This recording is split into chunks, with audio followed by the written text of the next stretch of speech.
कर्म क्या है? कर्म कोई शारीरिक क्रिया नहीं है, बल्कि भावना और चेतना है जिससे कोई भी कार्य किया जाता है। असली कर्म हमारे मन से जन्म लेता है, जैसे सड़क पे गाड़ी चलाते वक्त किसी को चोट लग जाना और जानबूझकर किसी को नुकसान पहुंचाना। दोनों ही स्थितियों में मन के कर्म अलग अलग हो जाते हैं। मन कर्म को कैसे प्रभावित करते हैं?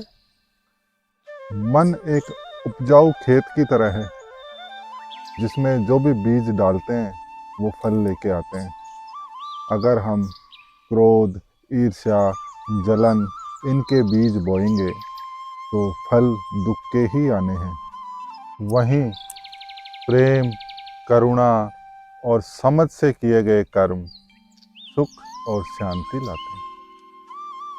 इस जन्म में गलत कर्म नहीं किए फिर भी दुख क्यों आते हैं? कर्म का नियम सिर्फ इस जन्म तक सीमित नहीं रहता है। कई बार इस जन्म की घटनाओं पे पिछले जन्म के कर्मों की भी छाप होती है।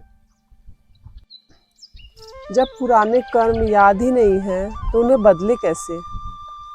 पुराने कर्म जानने की जरूरत नहीं है, ना ही चिंता या पछतावा करने की जरूरत है। बस होश पूर्वक नए बीज डालने की जरूरत है।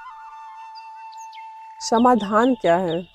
हमें हर परिस्थिति में प्रेम, करुणा और शांति के बीज बोने चाहिए। जब नए बीज पड़ते हैं तो धीरे धीरे नई फसल आने लगती है।